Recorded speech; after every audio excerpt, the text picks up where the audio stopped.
Here with Austin and Jose. Nice light topic today. Ritual, satanic, child abuse worldwide. What we're saying is gonna sound crazy. I recommend everyone look up and fact check some of the stuff we're talking about, because you're like, no way if you don't actually look. So I stumbled across some of this stuff. I thought it was pure insanity. Then I actually did a little bit of researching and was just completely blown away. So it's a hard place where to start because it's really complex. I think maybe Austin will have you start off with the finders. Might be a good place to jump in. Good, brother. Yeah, a brief overview of. Yeah, I really think the best way to kind of at least present the conceptual outline of what we're about to. Honestly, we are about to descend into, let's say, the darkest clandestine corners of intelligence. We're going to catch a glimpse of the occult underground, and seemingly. Which very much seems to be far more well established than I ever expected or anticipated. We're peeking beyond the veil. Yeah, people really should fact check and look up the stuff we're talking about in this episode. It'll drive it home. Yeah. And to understand, it's going to be very important for us to kind of present the reality of the fact that you have honest investigators who truly seem to have some sort of integrity and refuse to cease their investigation as their honest objective. A lot pursuit. of them have died, but we'll get into that later. Exactly, brother. Mysterious circumstances. Exactly. Absolutely. And so it's kind of crazy because whenever Jose and I did our series on the Finders, I kind of began by introducing it in the terms of Congressman Leo Ryan's aide, William Holsinger.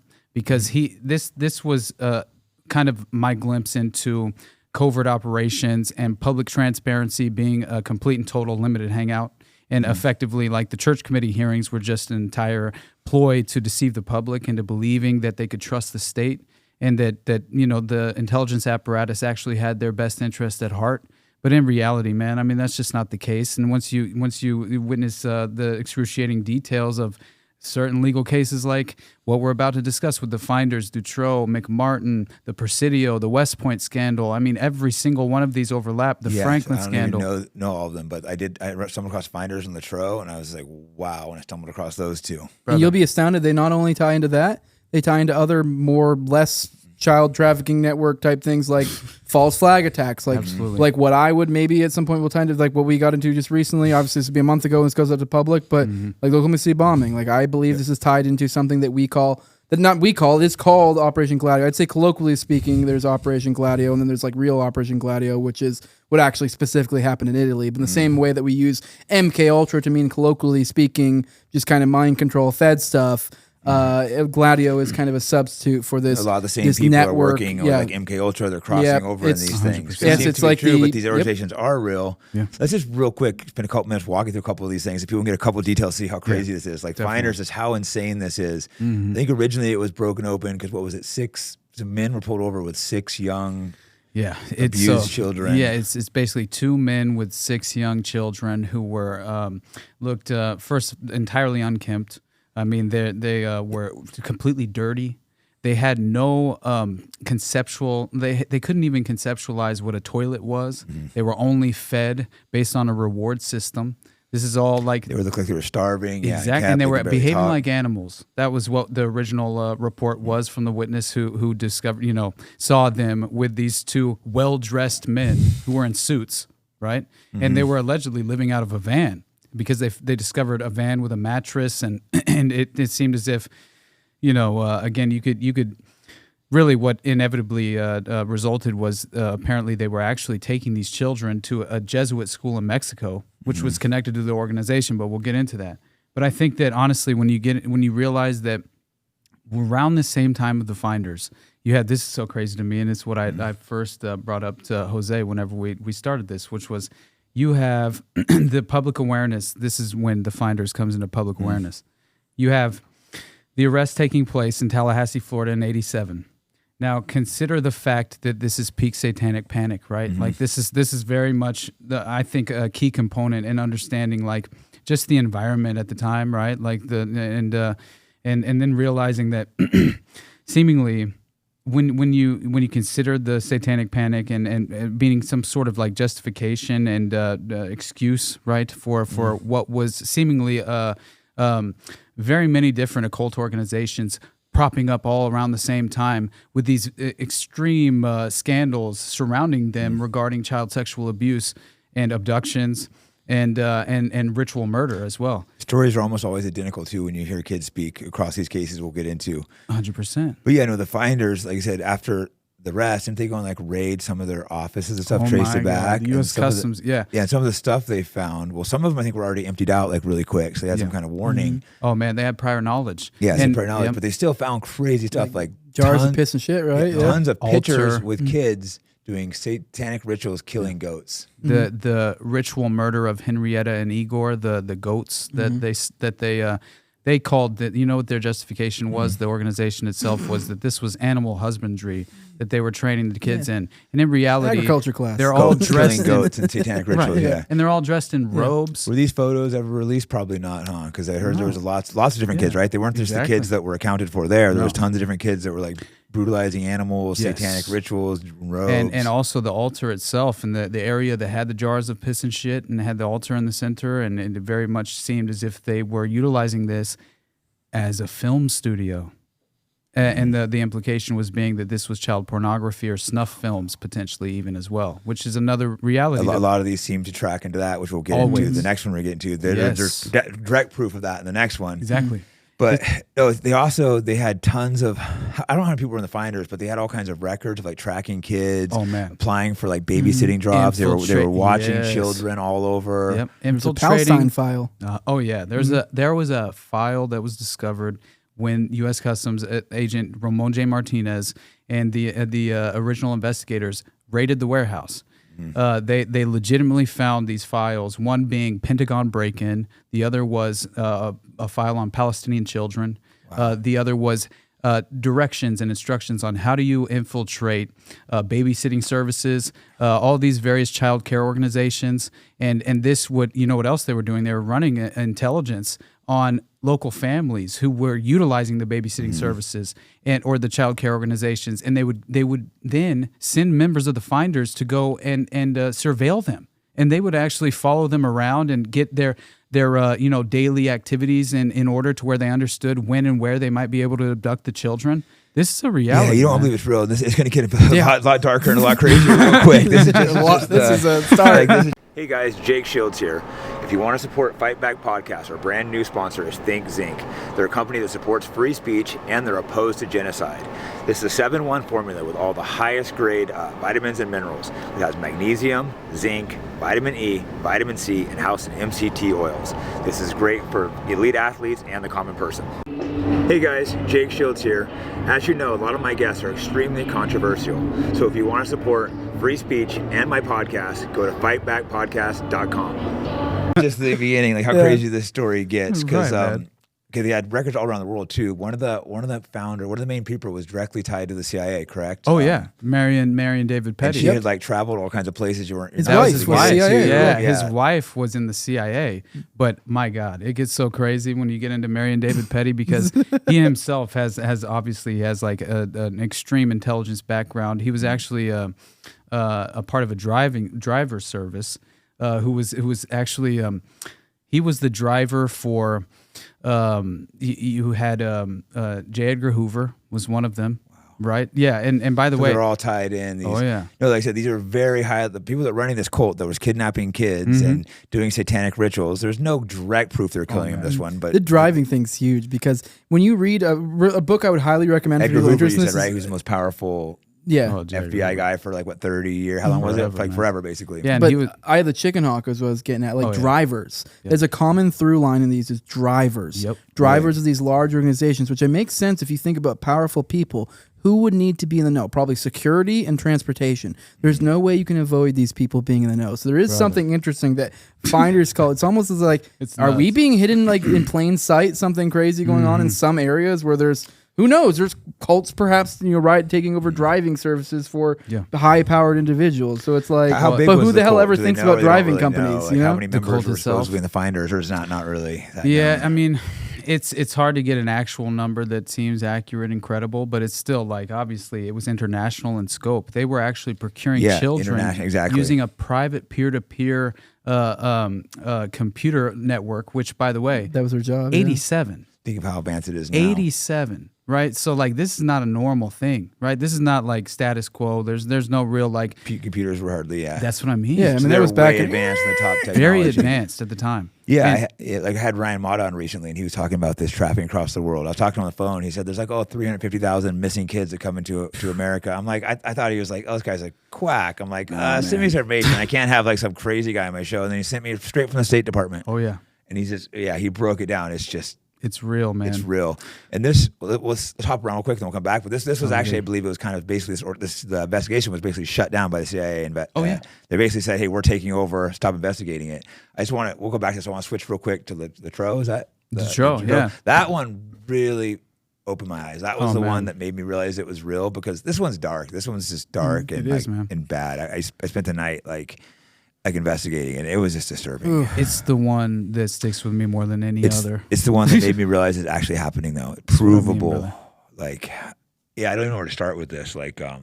Jake, just seeing your emotional reaction here, it's like I have children and shit. Seeing this shit is it's how I react. As far as I don't have children, and that's another reason why it was just like I discovering these reality, this actual reality that we're facing here, and the true threat that is being posed.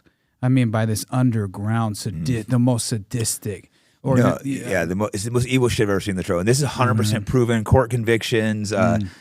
They were kidnapping, raping, torturing, and abusing children. And Dutroux had been convicted for this before, so it wasn't even the first time. So it's like there's far more credence. So you can be like, oh, it's crazy conspiracy theorists. It's like, no. For one, he also did get busted in the end. The real story here is actually the idea that their larger network seemed to there was another individual named Michel Nihoul who clearly was more of the nexus to the larger movement, and he kind of just got a slap on the wrist for something like drugs, which ironically is trying to tie into a larger he was using drugs as a payment method for these people. Basically seemed like he was some kind of low-end guy. And that's what he said. He worked for him. He was a handyman. He had 10 homes. He was on welfare. He had 10 homes. There was dungeons in all of them. Yep. They had all these kids. I mean, I think he's convicted of killing 4, but there's almost certainly he was a lot mostly more. Just a jobber for sickos. That's about it. They knew he molested tons of them. And he even said that. And all the kids that survived all said it was elites. They were all coming in. Yeah. All these high-level elites, the most high-level people in Belgium.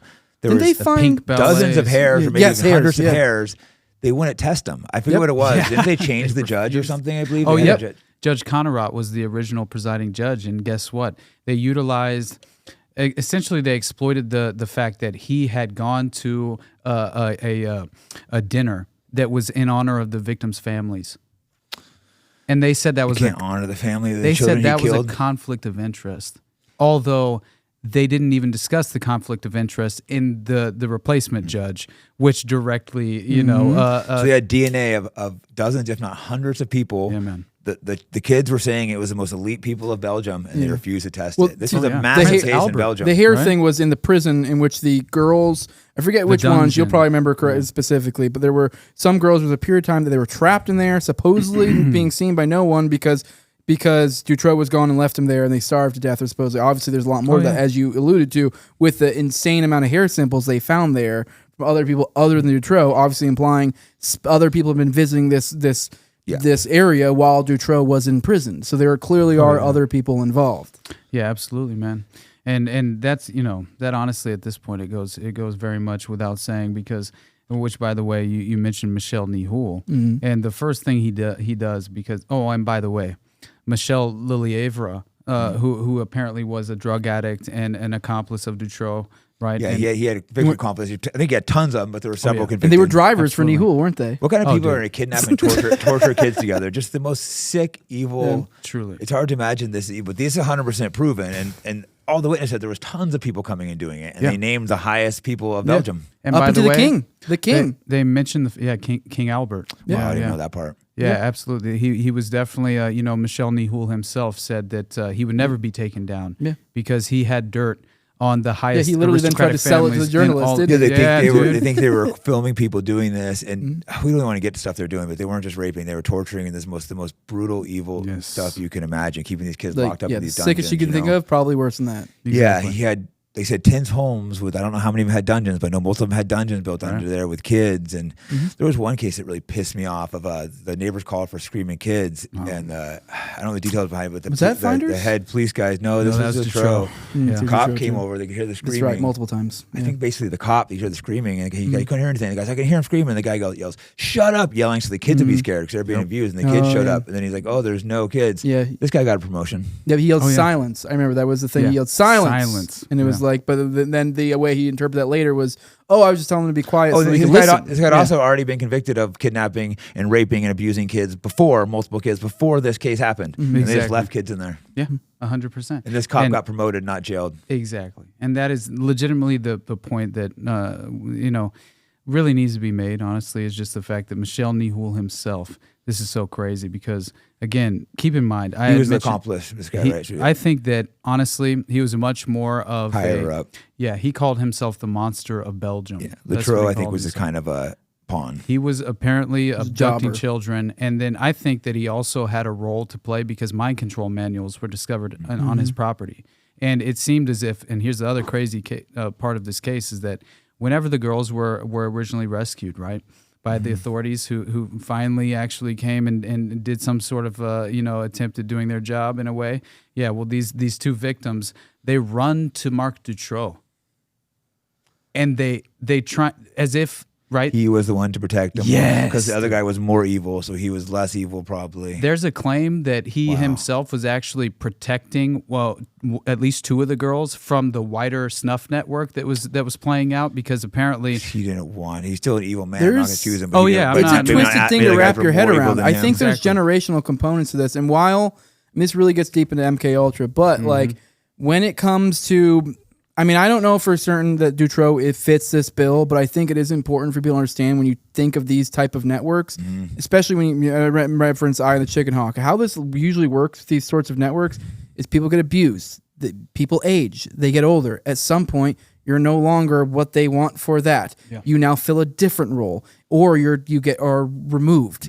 And so the idea is, what kind of role what role do you fill as a child sex slave as you move up in this? You're going to likely fill a Dutroux type of role. And so now you think, if you take into the MK Ultra aspect, like one of the people in the X dossier made claims that their pimp literally was essentially, once they started experiencing like separate psyches, split alters, that he started encouraging that, and if anything, it was almost as if he almost might have had some as well. And so they almost had like they had multiple almost relationships going on. Some that were like one of her alters would be like more of like a sexual relationship. So this was like, I believe they even referred to it as the whore. And then there was other stuff where it was like she was more of a father-daughter, which is like, as sick as this to wrap your head around, if you are someone like Dutroux, it's almost like, how do you even perpetrate this? Yeah. Like, how do you even be the person to do this? So it's like, you almost have to, even to be the one doing that, create a schism within your own mind. And so it is like, it kind of, as warped as it may be, I could honestly kind of understand the concept of how Dutroux and this child would have a warped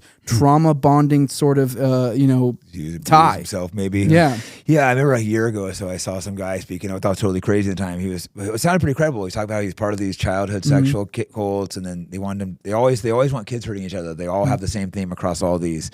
And then eventually somehow he got out because he didn't want to do it because they were trying to make him start being one of the person that becomes one of the head guys. Is it Benassi maybe? Is that the guy? Unfortunately, I don't know his name. It was always a clip. I saw Ian Carroll or something posted. Yeah, it might be. Watching that, I was like...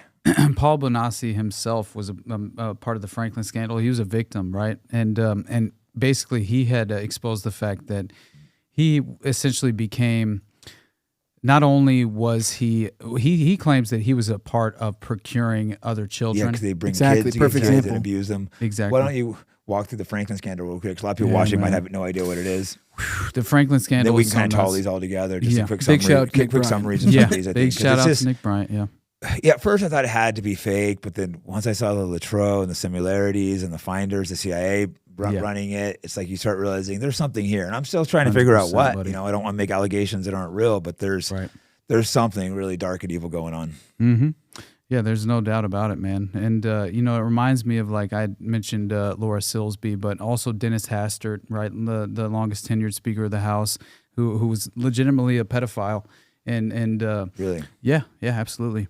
And Laura Silsby, of course, gets caught, procuring children and trafficking them across the Haitian border. And then Bill Clinton himself goes and basically flies to Haiti, gets her out of prison, and then sends her back to then become a key member as an authoritative figure at the Amber Alert system and the domestic U.S. So she's involved with that. Yeah, and then Clinton tied in with Epstein. Haiti, that one, I forget the character in Haiti, the one who sang. That was it. Yeah, Laura Silver. I mean, and we don't know exactly what Epstein was doing with his blackmail. There's no direct, connection to these young children, but they could be there. Yeah. He had the temple on his island. He had the one guy in the interview I was talking about. Actually, he said Epstein was part of these things. Yep. And there's some weirdness too in this current day. I'm not making any allegations. I haven't looked into this enough. I would recommend maybe people like Whitney Webb or Johnny Vednor, people have looked into this if you want to get deeper. But there is something too, like some of the characters who have come out and spoke about Epstein as the concept of us just applying to or explaining the idea of like how this is generational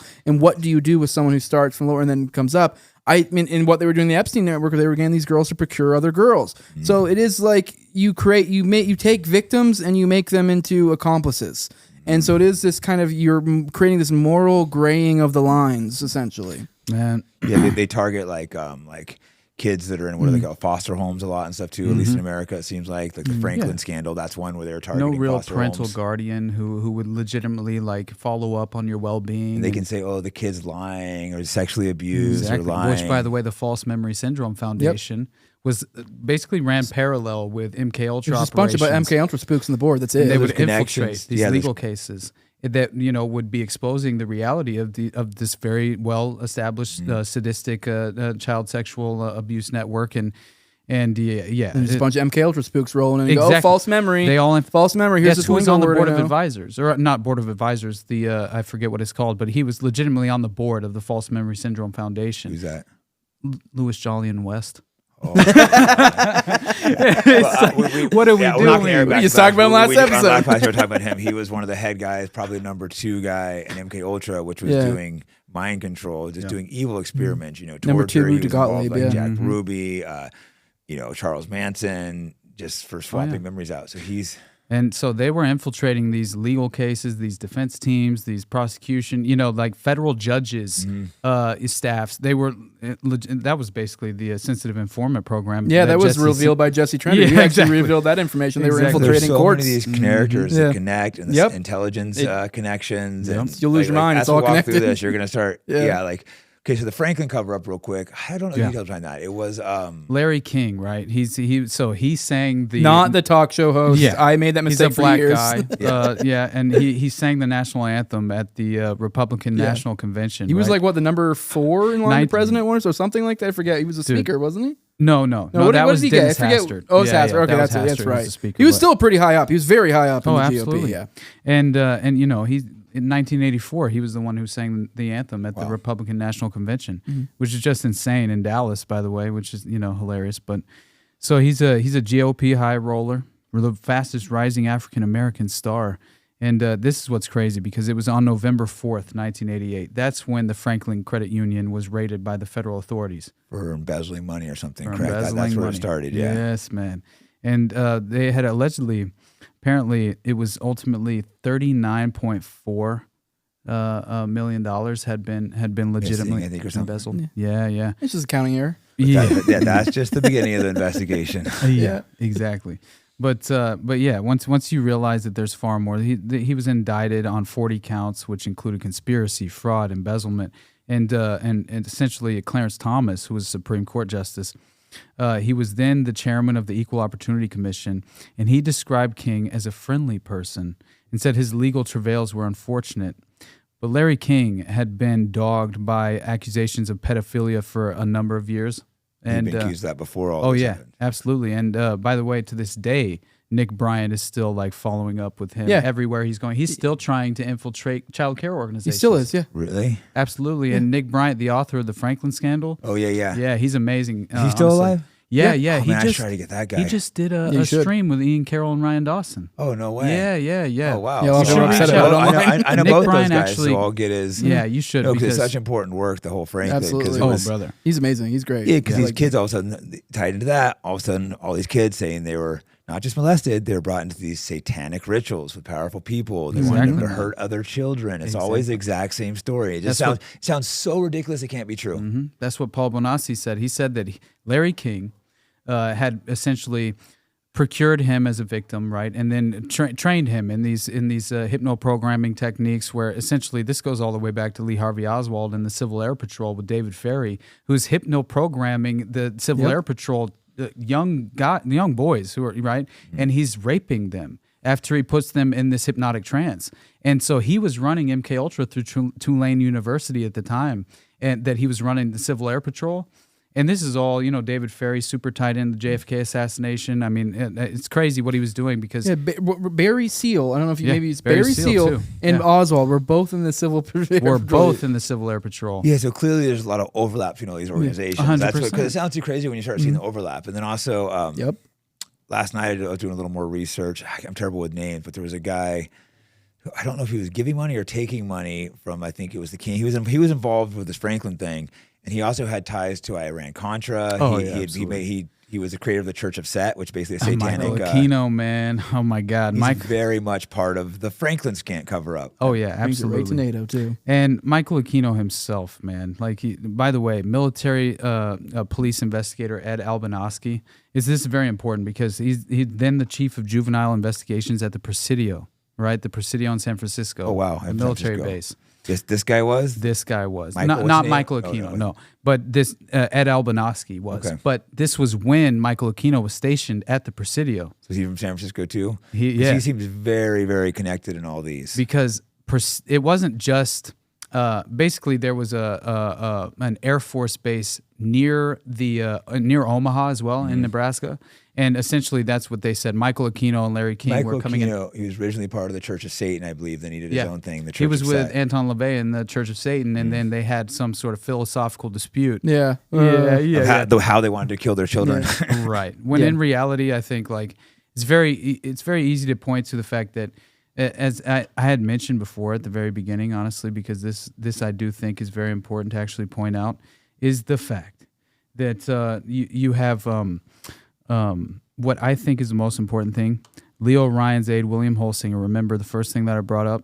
This points out what I think is happening with these cult organizations like the Finders, like Mark Dutroux with the what was it, the Abersacs, right? The chicken snake cult, god, right? Yeah, which you're like, what is happening? There's actually a satanic cult organization, the local chapter of And I find it particularly interesting that it also was called, I forget what was it called. It had two names. It was called the Abraxas cult, but it was also called the Divine Church of something, but it very much a Christian, type of, and their targets were immigrants from Africa, and so there were in that area in Belgium there were a lot of immigrants in that area, and so they were known for having actually a program to essentially help these people get on their feet. Wow. But they were also known for having a prostitution problem with those people too. So it is you have now the person running the cult of Abraxas or running the finances for the cult of Abraxas was Michelle Nehul's wife. Yeah, and at the time, and so you have the wife of the person running the largest, probably child trafficking network, probably in the world, really maybe. What do they find? Skulls, jars of blood. And she's running this cult that's targeting young African women. The Mark Dutroux. So this was basically Mark Dutroux had another accomplice, right? And he was essentially. Exposed as writing letters. There were letters that were going between he and the priestess, right? The high priestess of the order of the local Abraxas. That's right. Order. Yeah, this is the Belgium one. Yeah, because he was involved with this satanic special cult. Gifts were what he was procuring for this high priestess. Let's go back to this real quick. How high level this was. Like I said, the judges were moved. Yeah. I believe it had 20 people mysteriously died, investigators and witnesses. It's more than that, I think. Yeah, it was at least 20. At least. Were basically most likely killed. Which shows the power of these people. They were moving. It wasn't just moving the judges. There was tons of things. I can't remember the details. I remember reading it just being what? The police. I think at one point some of the police were actually arrested. Yeah. Because they were involved with the cover-up. Oh, man. Yeah, apparently police were actually assisting in the procurement of these children, and that was another very much allegations that were coming forward as far as the witnesses involved with a lot of this, and then also members of the organization and the network were coming forward and actually, making these statements, right? That they were blowing the whistle, right? And saying that, and Dutroux himself. Some of them probably felt terrible about it. They were like just minorly involved and were disgusted with themselves and wanted to come forward. Dutroux himself mentioned the fact that he was given assistance by the local police in procuring Effie Lambrix and Melissa Russo. Yeah. You're helping kidnap the these people. The cop was clearly in on it. He yelled at the kid to be silent and left him kids screaming in a dungeon. Now, Hey guys, Jake Shields here. As you know, I have a free speech podcast. To keep that going, it's important to have sponsors and support them. If you want to support them and me, go to antelopehillpublishing.com and be sure to use the promo code FIGHTBACK. They have tons of different books that are hard to get. Today I recommend Opiate of the Masses. It's a full journalistic investigation into the opiate crisis in America. So again, to support the podcast, antelopehillpublishing.com and the promo code FIGHTBACK. I don't know how we can't talk about Gladio here because of these same group. It's called the Gendarmerie in Belgium here. Now, and I guess they have they have a different setup. I guess they have private police and military police in Belgium. Is something along. I don't really in Belgium, so maybe some Belgian person can explain it to me a little bit better. But from my understanding, they have two sets of police. You have the military police, and you have. So we're specifically talking about Gendarmerie, which are the military police. These people were also implicated in what was called the Brabant killings, which were almost certainly a part of Operation Gladio. And if you know what Operation Gladio was, and when I say part of Operation Gladio, I mean literally. As I said, I think maybe in the previous episode, it's almost like a colloquialism, much like MK Ultra. What that means is essentially, I mean, I'm sure you've heard of Operation Northwoods. Yeah. So it's essentially that, but done. A lot of people don't realize that it's actually real quick for people who don't know. I'll explain it real quick. Well, Northwoods, most people would know that. It's probably the best place to start. Northwoods was a thing written up with the Joint Chiefs of Staff under JFK.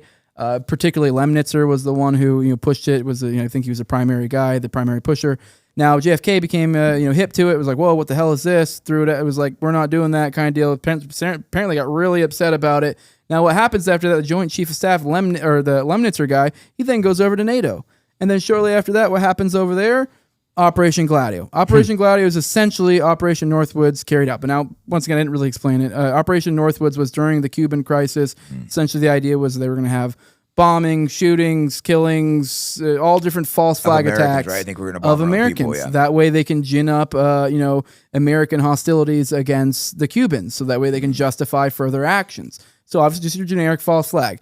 Now we had, as I said, the guy who was the architect of that, Lemnitzer, essentially then gets basically fired, goes from the United States, goes and works over at NATO, and then that now has a place there. And then around that time is when Operation Gladio happens, was essentially Operation Northwoods carried out, but with a different target being the communists. The issue, the major thing that most people know of is the Days of Lead over in Italy, where the idea was that they essentially created like false flag attacks and other similar such things to create hostilities against the Communist Party that was rising into semi-political party or political prominence at that time. Strategy of tension. Yes, strategy of tension. Exactly. And which is what is kind of the basic, theory behind false flags. So this is where I've mentioned multiple times how it's like this is kind of tied into this whole thing. You can't really separate these things. Like if you understand that there is a network out there that carries out, awful, false flag attacks, like theoretically things like Oklahoma City and 9/11, maybe not exactly, but things of these sorts that create justifications for awful things to do.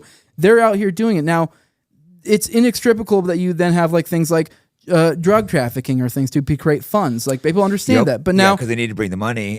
Gary Webb shot himself twice in the head right when he was exposing them. Yeah. But what's more valuable than illegal drugs? What could be even more valuable and also maybe have dual purposes? Human compromise and child trafficking. Because they completely. 100%. I mean, if they have you having sex or killing a kid, they completely own you. Guess who's with the narrative now? You'll be like you'll be tweeting like Lindsey Graham. Brother. It's the enterprise. This is where the intersection. We find ourselves at the crossroads where we witness the intersection between the occult, right, the well-established intelligence apparatus, and honestly the occult underground, but also the combination of essentially what becomes the very well-established pedophile underground as well, right? And they seemingly, as you had mentioned, by the way, could potentially be using, these various occult ideologies that, combine Satanism and satanic ritual abuse, right, as some sort of cover Well, right? yeah, because I was researching with Grok last night, and I was asking it theories, and it says it's very possible. I'm not saying this is correct. It's very possible it's using the Satanism because it sounds so ridiculous. Yeah. People will see it You hide and they'll be absurdity. like, "Oh, it's not happening," or they could really believe in this stuff Exactly. too, though, Yeah. because it's like maybe they do believe in these Yeah. demonic Oh yeah, gods. I'm And not, which I do think. but I that never really there's thought the theory they could just be throwing that in there to be Right. oh, And Satanism, that's like crazy. And as we said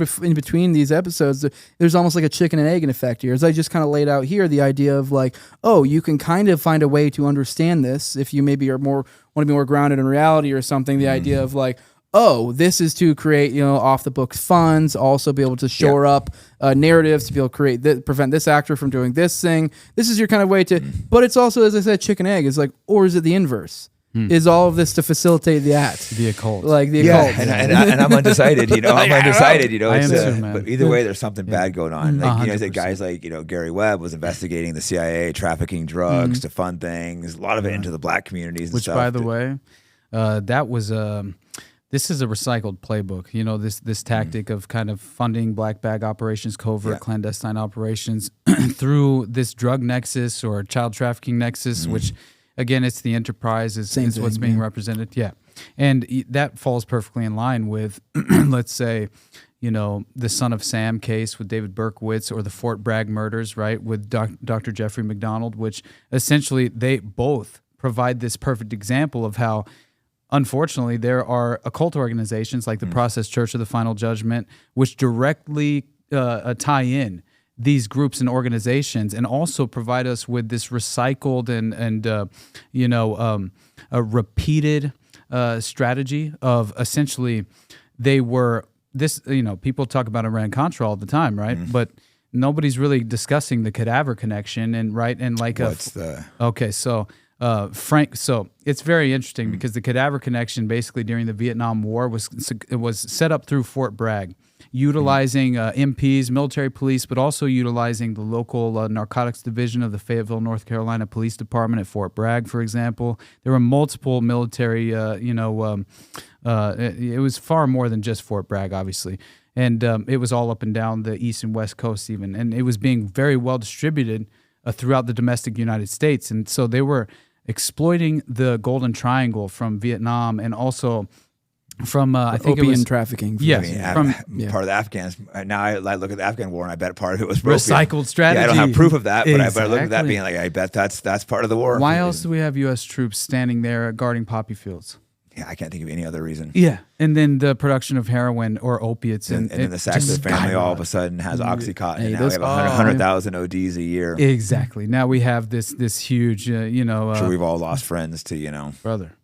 I mean, I myself had an issue with it for a time, and then just had to at least just obviously life's tough. People go through times, and it's it can be fucking hard to get off something when you do. Very But much. luckily, you're able to step back and be like, oh, I gotta get my shit together because I've lost friends. I've had other friends have a problem and then got themselves I've together. seen it, and man. I've seen people drown. They can't. I know. Yeah, and it's so one that's of why the you most have to tragic talk to your things. friends and stuff. I had one friend who was struggling, but he would always come talk to me, and he never stole or anything. He never became a shitty person. Then he got clean. It's like if you start stealing and go down that there's no It's real hard coming to back. come It's hard back, coming back man. from that. Yeah, it's I have really friends that have hard. stolen from me, and I would forgive them if they apologize. But generally, it's like it's hard to come back from that. Yeah, it really is.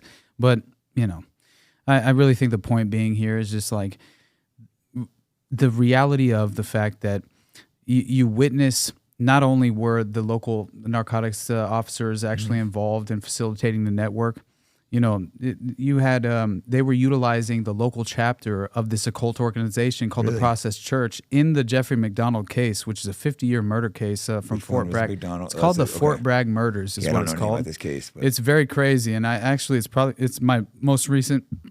Sorry, my most recent solo episode, right, where I went like 4 hours deep in it, yeah. talking about this. I had no, expectation of actually covering it for such an extended period of time, but it was like once I realized. By the way, Ted Gunderson again involved in this as well. He's someone I stumbled across recently. He's an investigator, right? An FBI He was investigator. he ran the LA FBI for a time as well, and so he was very much like, and a lot of people question his credibility due to the fact that he obviously is a Fed, Which is fair. but which I understand, but still, how else would you have a perfect understanding of how this might, be potentially operating? He was basically saying, I don't work that well. Basically, he was saying there's these networks of satanic trafficking, right? I'll tell you right now, man, it's so crazy what he says about the finders. I looked him up. I was hoping he was still alive, and I saw some of his videos. I'm like, wow, this guy's like.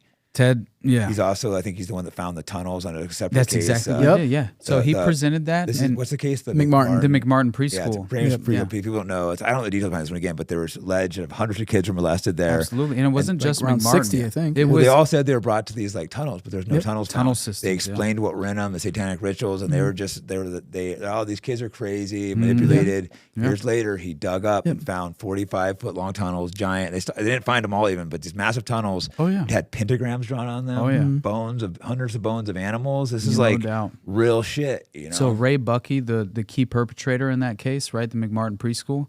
It turns out you have Will Bynum, who's this investigator, right? And I think it was the Manhattan or Hermosa police department at the time, and he was effectively they murdered him and claimed it was a suicide because he was actually the day before he was going to testify and actually discuss the details of what he discovered at the McMartin site, which was dead rabbit carcasses at one of the filled in. So they had discovered that there was foreign soil that had filled in the tunnel system. They wanted to hide it after it got raided. Yeah. Exactly.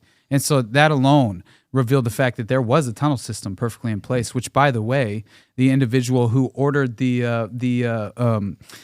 basically, I forget the name of the individual just offhand that actually ordered the construction of the McMartin preschool, but he had actually built that tunnel system and had it dug in before they ever actually created. Like pre-planned. Yes, because it just sounds so crazy. The kids like, oh, we're getting brought through tunnels, sometimes flying places, doing satanic rituals. People are like, oh, that's just crazy. Right. Then they found the tunnels. Yes, they did. There was a lot. I don't know the number. There was a lot of kids saying it. Oh, at the time, though, like as you mentioned, I believe there was some document that came out. You correct me if I'm wrong. That essentially implied, we didn't find, essentially didn't mention the tunnels, and it wasn't until later that, much later, after it already got written off as satanic panic. A lot of people always like to point to how none of these, these did start to go to trial, and then they all just fell through one by one until there was no one applying. But you got to think the same thing, from a legal standpoint, if you're think about the chances of actually going through with prosecution with a child. Think about it, as twisted as it may be, from the ultimate perspective. If you are trying to tear down the credibility of a child, not too hard to do. But it's also the go ahead. The False Memory Syndrome Foundation. They instantly infiltrated. So all these MK Ultra, Jolly West probably involved in this. Exactly. They infiltrate, the McMartin case. And they legitimately decide that they're going to undermine the credibility of the children victims, the child victims. I think it might have been hundreds even. It was so many. Jordan Peterson had on Michael Aquino's wife at some point, didn't he? Oh God, that's just terrible. Yeah, that's a fun one to go look back. He completely going with the satanic panic narrative in that little bit. I never watched it entirely, but that's exactly what that is. It's easy for it just to sound crazy. It just sounds so insane when you hear this stuff. But then they find the tunnels. They have the, people constantly dying, and then all the stories are the same. Like tons of these cases always mention tunnels. Almost every case, not on everything, but a lot of times the kids say, "Oh, we were brought through underground tunnels." That just sounds so insane. But then, here are some tunnels. I think it was 60 children they said from McMartin. I think somewhere in the realm of that. That claimed. It was a lot. I know and that. one of which I think claimed that a Mikey. Michael Aquino, and I believe they even described as inside. Here we go. He was the guy who was tied in with intelligence. The church is set, right? Yeah, He's tied in with all these cases. It seems like this is the Presidio connection, right? Which ties in the West Point scandal.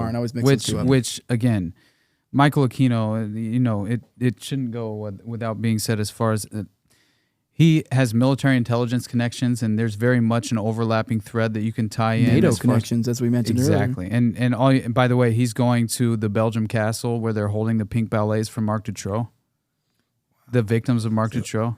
Yeah, man. He's right there. Yep. And by the way, this is the case where it's 100% proven that kids are tortured to death, And two of the victims in the Marc Dutroux case went to an event the night of their abduction where they were hypnotized live in front of an entire crowd. No way. I swear. And as far as that's concerned, it to me it's proof positive that because that was the night they were abducted. Yes, man. Yeah, so it's like they said stuff you don't want to believe, but when you start seeing just too many connections, it's absurd. And beyond that, it becomes undeniable at a certain point, and that's where you find yourself in an extraordinary position where you have to kind of actually grapple with the fact that this is the power paradigm that we're witnessing play out in front of us. It's true. You don't want to talk about it because it's so dark and you sound crazy, but then you start seeing all the points and you're like, something's clearly there. I think True Detective probably just one of the greatest jobs. I bring this up frequently to like kind of highlight this. Yeah. Season 1, highlight this concept. It's like near the end, kind of the penultimate of all. He says at one point, he's like, essentially, I refuse to look away again. And this is as they're watching one of the child snuff films in this. And it's like, and he's like, did you watch this? And he's like, I won't look away again, because he had dropped the ball about this case years prior, and because due to his inattentiveness, and he recognized this, and he says, I will not look away again. So he watches the snuff film. He said, I had to watch for details, and I watched this over and over again because I will not look away again. I will not let this be in my conscience. That's what I watched that. And that was kind of the theme of that whole season, in my opinion, because then you have Marty, the other cop. His whole thing was he's inattentive, and he was a normal guy that didn't want to believe this is real, and he refused to see the signs that were there because he didn't want to see what was real. He refused to look. And I think that's important. I mean, we need to be evil in the face and shine a light on it. Yeah.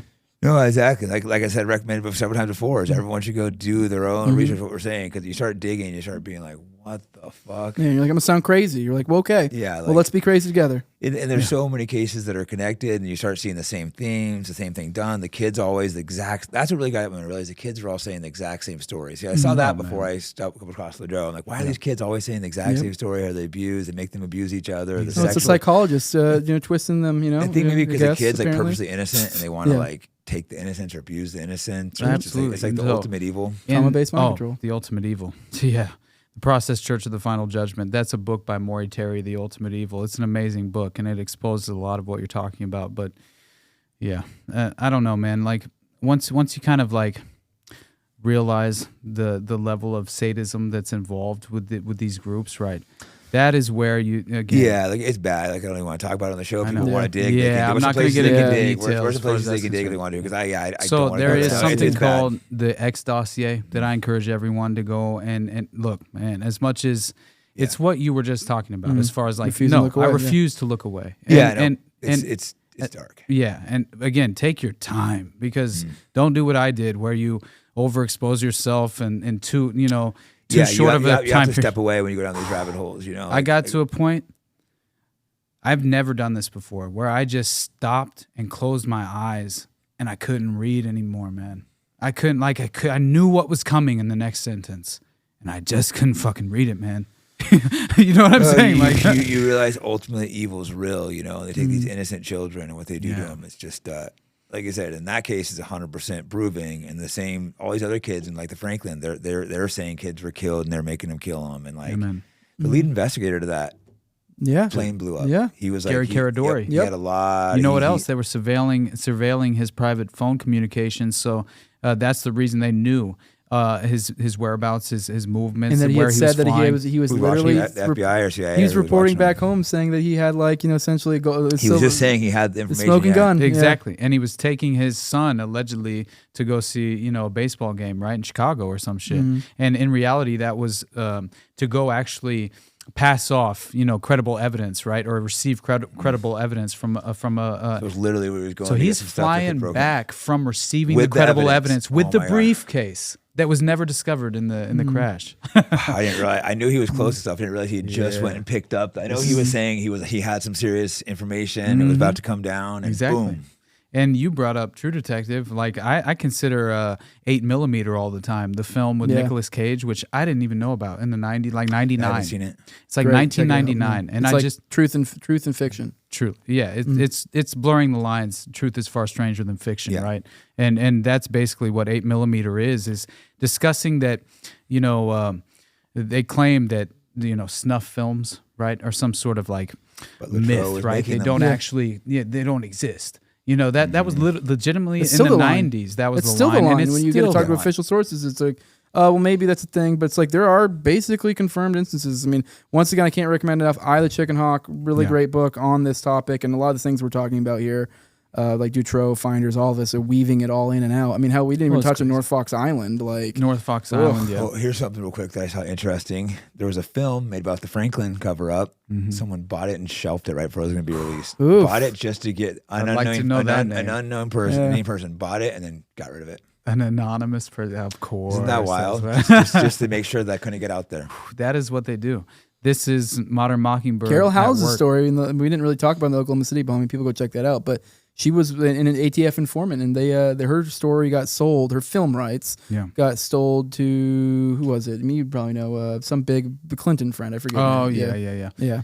Well, they'll buy the story to scrap it. Like, who would do that? Clearly, you're hiding something evil. You're not buying a film about kids being abused just to buy it, to bury it for what, millions of dollars probably. And Paul Bonacci in the Franklin scandal, who, he overlaps again. He's not only involved in the Franklin scandal, but it's very interesting, But at the same time, like you had mentioned before, like this kind of like human compromise operation, right? Where they kind of like leverage these poor, like child prostitutes is what they become. And if they've actually been hypno-programmed or mind controlled to specific, or just traumatically abused, to a certain point to where they legitimately embrace this idea that, this is their way of life. They've been abused enough. Yeah, man. That's part of the problem with these cases too. Most of these kids are sexually abused, and then they discredit them that, like, oh, they're doing drugs now and stuff when they get older because they've been abused, so they have these problems. So that they use that to discredit them. Their statements. That's how they know they can attack these kids with foster homes and foster care, and seems like they're bringing them across. Like with Ryan Mata, 350,000 missing children. Right, and Bonacci, they've attacked their credibility so much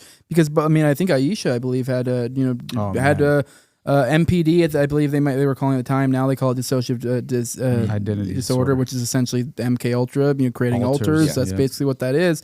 So these are people who've experienced incredible trauma at a very young age, which has had an incredible effect on their psyche. And now this is some problems. This is, and they have drug problems, failure to adjust to society, things of that like. And this is exactly the thing that was created by this trauma is exactly what they use to discredit them from the trauma being real. Man. That is the playbook that they recycle and utilize over time.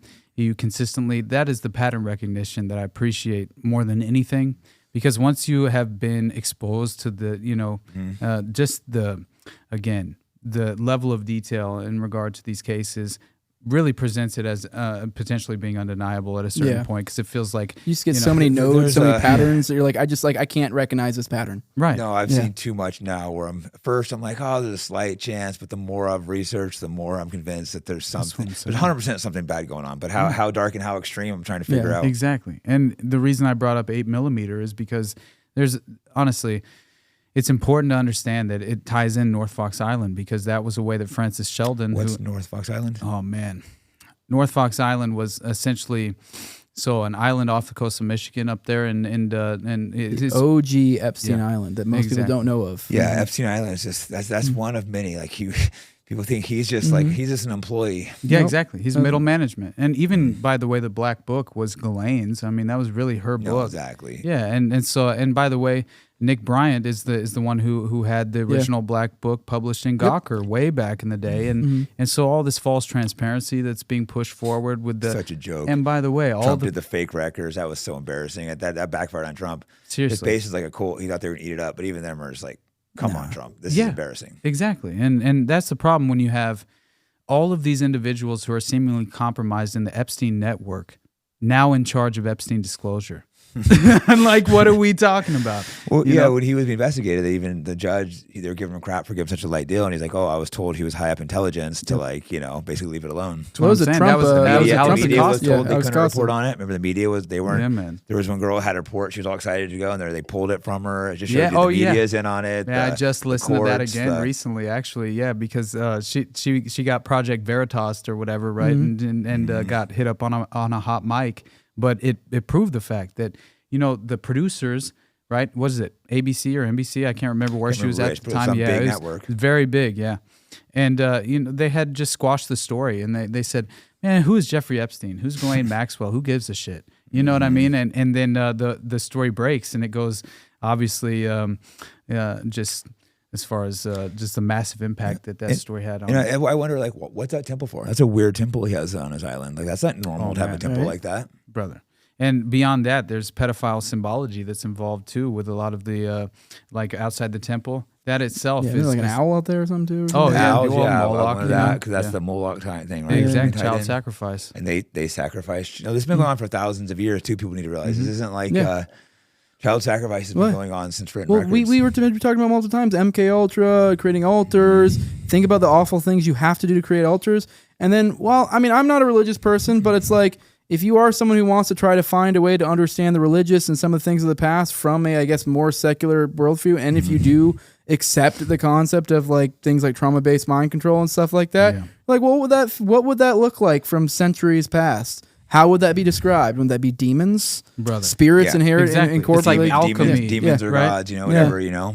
Like the Aztecs, like multiple cultures have done it. It's like all over. It's been child sacrifice. No doubt. Not always child, but a lot of times they go for child because of innocence. And by the way, Kincora, that scandal, the Kincora scandal is Northern Ireland. Essentially, it's involved with Operation Clockwork Orange and how the UK and essentially there was UK intelligence and had really divided and created a strategy of tension, which very much reflects Operation Gladio in just kind of destabilization tactics in Northern Ireland, and had staged sort of kind of like pitted together this civil war, really is what they manufactured, and then exploited that for their own benefit. Just creating essentially the hotel that was nearby the Kincora Boys' Home in Northern Ireland was effectively utilized as a they had audio-visual blackmail, and they had actual intelligence, operatives who were in this hotel where they had these rooms wired for audio-visual blackmail, and they just like Epstein had it. And so these hotels, and this is a playbook that Douglas Caddy, who was involved in Watergate.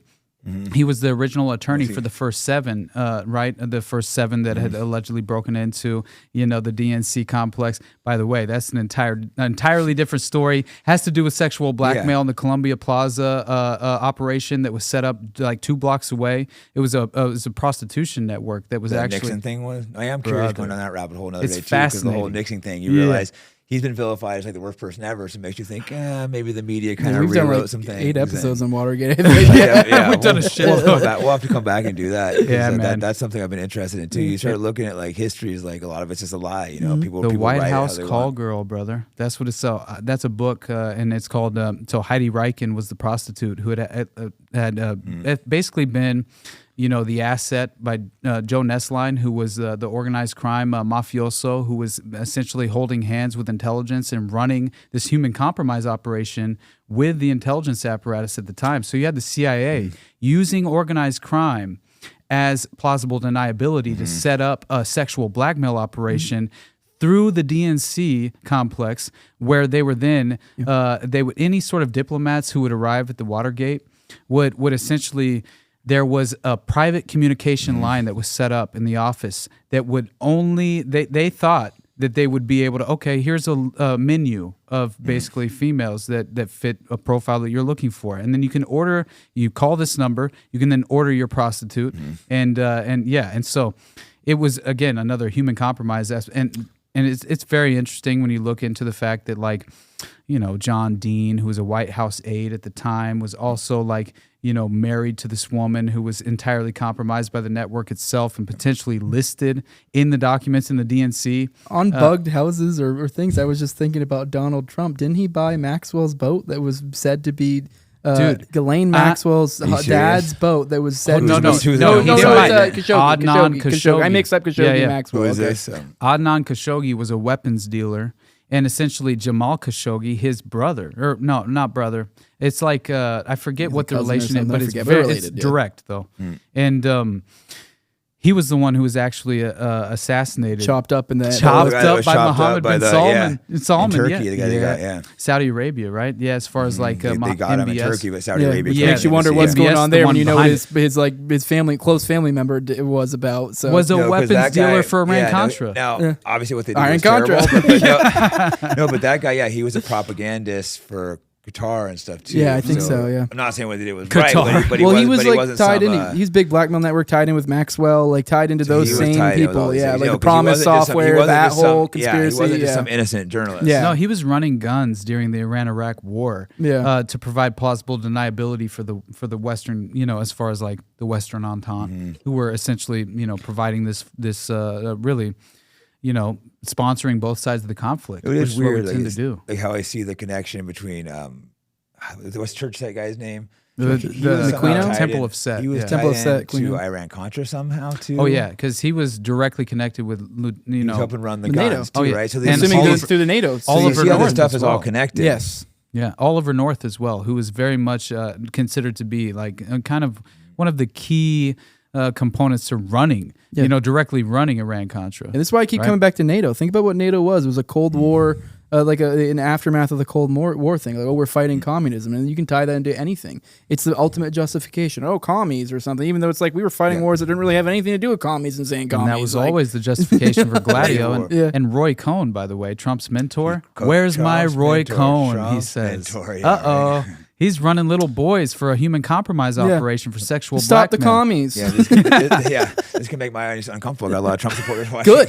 Hey, man. Look, I mean, things I like Both about sides. him, but you got to be realistic and look at, exactly. people won't look at and it's the opposite. The people that hate him, they won't look at the good he's done. And the people that This like is love the him, problem. the bad, it's like he's got good and bad things This about is him. the problem with worshiping false idols, man. These false prophets manufactured by the state, they're political puppets. So you want to support a political puppet when you don't even understand the power paradigm as that we reside in. They're not out for our best interest. No, it's not that hard to People understand. think Trump's trying to He save doesn't him. care It's like, about you. you. Really think he cares about you? And like you said, he was tied in with Cohen. Was he? Dude, was it's he worse than involved that. with Meyer Lansky? Because I know Meyer Lansky was one of the first, first known ones with all the Blackmail scandals. Because he had J. Edgar Hoover blackmailed. Yep. So I think it's called Royal. What is it? Meyer Lansky's like the head of the Jewish mafia. People don't know. Oh It's yeah, like the kosher really mafia. like the head mafia boss. Really, kosher with mafia, Italian man. mafia too. But Yeah, and exactly. he's one of the only ones that never went to jail. He more merged with the CIA. There's a he reason. was doing exactly, He yeah. was part of all. He was these organized crime. transactions. And back to Gladio, one thing that's like sometimes left out is Gladio was an unholy union of the mafia, of intelligence, and the Vatican. Yeah. The unholy alliance. Yeah. Vatican, right? I need to go down that rabbit Yeah, hole. that was their I'm money. definitely seeing the connection Yeah. between the intelligence Which and the mob. By the way- if you get William Ramsey on Knights of Malta, that's an Oh, interesting he's great, connection. yeah. Or He's Opus very Dei, all the Catholic. I mean, your Catholic people might get upset, but there's at least the very tippy top. There's some weird More stuff than going that, on man. with Catholicism. I do need to look at Yeah. some bad stuff because there's the child abuse that was happening. That was a long time ago. But that was absolutely disgusting. Well, So, they- like I said, I'm not going to attack Catholics and Christians and stuff, but there does need to be some digging. You do need to root out and say what's bad in your organization. Well, Opus Dei Yeah, was directly absolutely. implicated in the Dutroux affair, right? Yeah, 100%. Yeah. So is P2. Who is this? So they're just secret fraternal organizations, Catholic- essentially, Catholic, like secret societies is what They're they're really. Opus Dei is explicitly Catholic, though. Yeah, so, for sure. But as far as it's very much in the Freemasonic, template of how they function. As far as I would say, just under or off the radar of the vast majority, unbeknownst to the general public. Like that's kind of how these organizations operate. And so it's not only that. I did an episode on the Pilgrim Society and the Anglo-American establishment, and essentially it was I'm trying to remember. It was the First Lady Roosevelt, Edith Kermit Roosevelt is the actual woman. What a name. Right? Yeah, I know it's a very terrible name, but she essentially says that that basically there is a permanent establishment, and they are very well established and very much in place. No matter who you are allowed to vote for, is essentially what she says, and she actually penned an article saying as much. And that alone is, I think, something worth If acknowledging. voting changed anything, they wouldn't let you do it. No, good point. Exactly, man. No, it's unfortunate reality, you start to say. And also, these people are heavily funded. Latrobe was on welfare, and then he had 10 homes. man. Look at Epstein. He was a math teacher to billionaire, and they don't really know where the money comes from. They'll be like, guys were giving him homes. He had power of Wexner, attorney for whatever. Les Wexner. Les He was like a Wexner. billionaire Yeah. for the MAGA group. Signed which is over like, power attorney, right? Which is Yeah. signing, for those who are unaware what power attorney is, I know most people don't, I only know this because I was military, so when you deploy, you have to give power attorney to, in case something has happened to you or you're not able to deal with it. That literally, legally speaking, you turn over everything. everything. Right? I could clear out your banks. I could Yes, just do- Exactly. He could, I am he could you. legitimately, yeah. It's just so could divorce insane. your wife.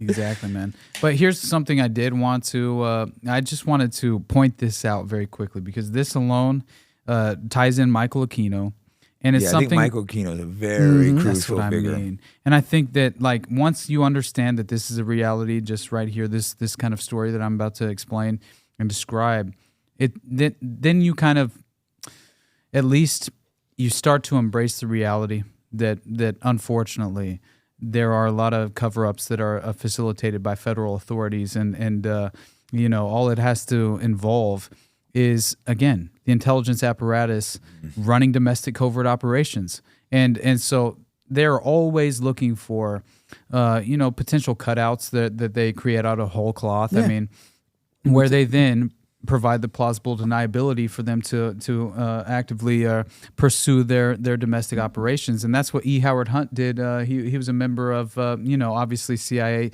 I think he was the point man in the JFK assassination in Dallas that day. He even got his ears tucked when he went back home and used his child as his as his alibi. Really? Right? Which was hilarious to me because his wife as well, Dorothy Hunt, she was actually murdered in a plane crash while she was serving as like the paymistress for all the Watergate burglars.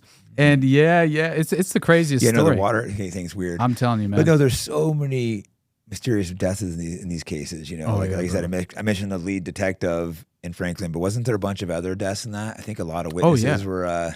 Yeah, man. All seemed like murders. They'll say suicides. Exactly. But I think the most important one was what you had spotlighted earlier with the Gary Caradori, right? The lead investigator who was potentially, not potentially, but actually he bringing said he forward had the evidence. information. Yeah. And boom. Yeah. Exactly. What a coincidence. But there was a bunch too. It's not just that. And I said No. It was 20 or more in the Doe chase. In Detroit, yeah. 100%. But here's what's so insane because the Presidio case in San Francisco, listen to what Ed Albunowski finds, the MP, the military police. He says, inside a concrete bunker behind the military intelligence building at the Presidio, the words Prince of Darkness are painted boldly in red on one wall. This is right before the Presidio case breaks, right? This is the explanation. So used decades ago to house artillery guns, the reinforced concrete batteries appear to have been converted to something like ritual chambers. Emblazoned next to the Prince of Darkness is the word die and what looks like a list of names painted in red that have been crossed out with heavy black paint. One wall is covered with the numeral 666, a sign of the devil, and occult drawings. A clearing in the center of the concrete floor apparently was exposed and filled with refuse and partly burned logs. And on the front wall beneath the window that faces the military intelligence building is a huge pentagram. Inside a circle, and in the rear where sunlight gives way to darkness, white and black candles dripping sit atop a dome-shaped recession in the wall, apparently a crude altar. Incense sticks lie half-burned to the side. So at another battery farther up Lincoln Boulevard, a large drawing of Satan with red eyes and horns appears on an outside concrete wall. Doors to the battery are secured shut. There are no windows to climb through. No entry is possible here. And then he continues to say, this is easy to dismiss, obviously, the satanic graffiti as just pranks or something, or taking advantage of the isolated bunkers to play new versions of Dungeons and Dragons or some shit. But Albunowski recalls, we got a call from the Portola MacArthur housing area.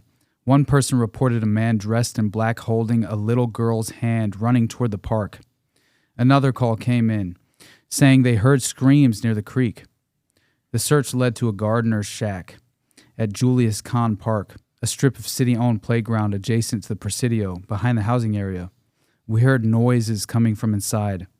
We kicked the door open, and here's this nice little bedroom. In a corner was a mannequin with a gun aimed at the door. Wow. Like, when you witness, this is a ritual, as far as like this actual setting that they discovered here. Mm-hmm. I mean, they were filming inside of this area. So in my mind, once you discover what was actually found, as far as like Michael Aquino and his wife Lilith, who ran the Temple of Set. Lilith. I can remember her name. I just want to point out that's who Jordan Peterson interviewed for Satanic Panic. Lilith. That's literally insane. Lilith. So for anyone who knows the significance of her husband Lilith. was one of the Satanists, and they brings his wife on to be like, oh, it's just a Satanic Panic. Good old Jordan Peterson doing great investigations. Lilith. For those who understand the Bible, that was like the first female demons. Yeah. And her husband's also literally tied in with all these like cases, Iran Contra, exactly. like the Franklin case. That's what I'm the saying. It's like in your Lightfoot face. Detroit, it's Yeah. like, And that's what Paul Bonacci had claimed, that essentially Michael Aquino had actually been the one responsible for ordering the abduction of Johnny Gosch, who was a paper boy. And where was this at? so Is this in Belgium or in the U.S.? no, this is in the U.S., right? This is in Idaho, I believe, was actually where it was.